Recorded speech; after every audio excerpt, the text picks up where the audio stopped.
My name is Matt. This is Lily. Hi. Liz. And we're going to show how you can run a group with teenagers or in a school setting using a ball with questions on hate and prejudice and how this can help generate conversation surrounding those areas. So what we're going to do is we're going to pass the ball around, we're going to pick a question, and we're going to read that. So we pass the ball, spread your hands on each side, and then we pick a finger. Right thumb. Right thumb. So it'd be whatever box this is in. This is the question you read. So thank you for joining us. So we're going to facilitate a little bit of group on discussion on hate and prejudice. So we're going to pass the ball around. Is there any city point you want to pass? Just go ahead and pass. But you grab it, point to the finger. Somebody says what finger it is, and you read what question's in there. Give an answer. All right. Should we start here? Right thumb. That's fine. In what ways do stereotypes affect how we perceive people? Well, we create biases, our morals change because of it, and then that's how we judge a person. Like, I look at you, you have glasses, okay, you're smart. It's an example. Thank you. Okay, awesome. Go ahead. Pass it. There we go. Right index finger. As a student, how would you benefit if school taught about biases, hate crimes, and prejudices? I think it would be a great benefit. I think it's important. There is bias, hate crime, and prejudices out there, and knowledge is power. So I think the more you teach people, facts beat falsehood. Awesome. No, I just need any graded class. Left index finger. Right index finger. Left wasn't always a thing. Why would someone not say anything when they don't agree with acts of hate?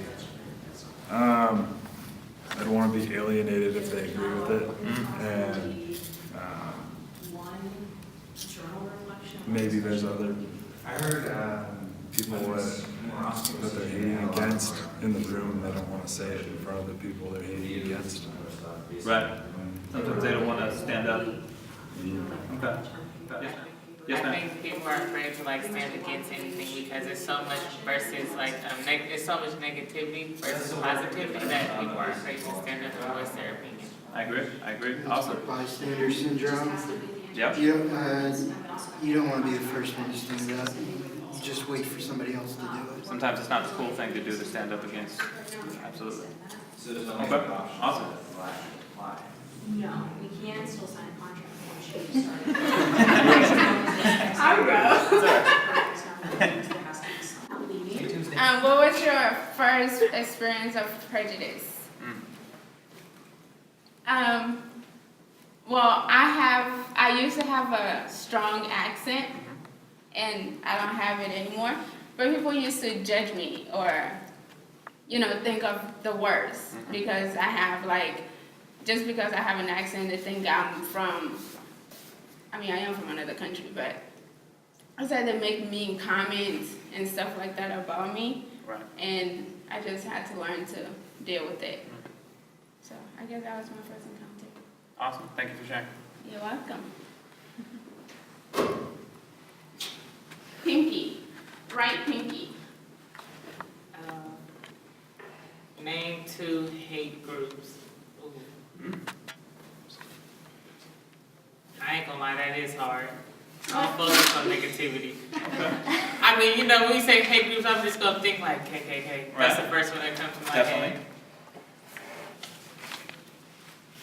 That's the only one that comes to my head. Awesome. Yeah. And if we think about hate crimes and we think, I know I did, who normally commits these hate crimes, we think of these groups. But in reality, statistics show that it's people like you and I that don't belong to an actual group. It's just acting out based on our prejudice and biases. So. I don't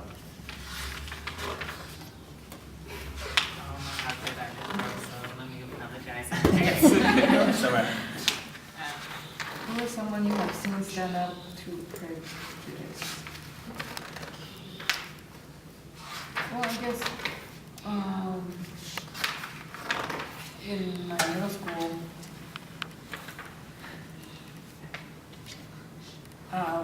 we had a kid who, he looked like he came from the ghetto, and all of us were smart, and he's literally the only one who pretty much, I'm not saying the best one, but it's literally because out of all of us, 3 of us are going to college.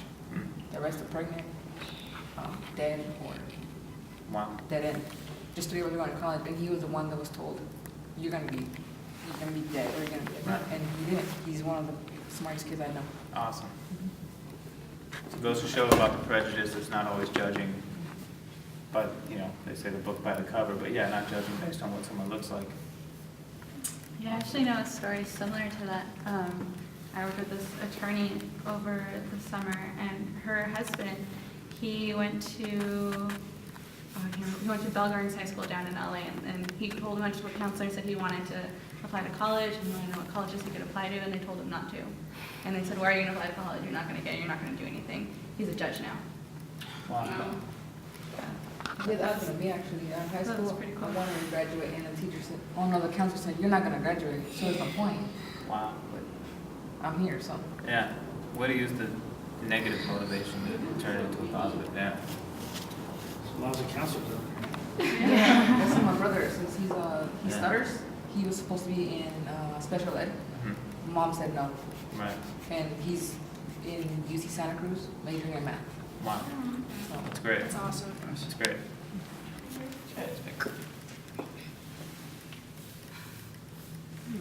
Talk about a time you were a victim of a hate crime. I can't say that I ever was. Maybe I'm just not aware of it. Ever bullied? Picked on? No. Okay. That's fine. That's all right. Yeah, that's a really good thing. I mean, I think just to kind of touch on what you had gotten about how like the importance of benefiting it, about learning about hate crimes and prejudice, that for all I know, maybe I was, and I don't even know it. And I think it's important that we do learn, because kids do things without even like knowing that what they're doing is wrong, or that they're doing something that would be considered a hate crime. That they're hurting someone else. Yeah, so I mean, I could say something, someone hurt me, but I wouldn't say it's a hate crime. Okay. When I was, don't judge me, when I was in the 10th grade, I played basketball, and we had like athletic PE locker rooms, and the cheerleaders, I'm sorry for anybody who was ever a cheerleader, but they used to come into our locker rooms with those big old bags, and I actually got suspended because I made a sign and I told them not to come in our locker room anymore, and they said it was a hate crime. But, I mean, I didn't think, I just thought it was funny. I was only like 15, 16. I just made a sign about the cheerleaders because they used to come and invade our space, and we was basketball players. So, but that, like, I didn't even know it was a hate crime. Like, I got so much Left pinky. What is hateful about, what is harmful about prejudice? We prejudge people. Right. We have ideas about them before we even meet them. Definitely. I think one thing it could lead for the person to suicide. Yeah. Could go as far as that. Yeah. Or sometimes it leads, prejudice, what we think about someone or we're judging them can lead into more if we act upon that.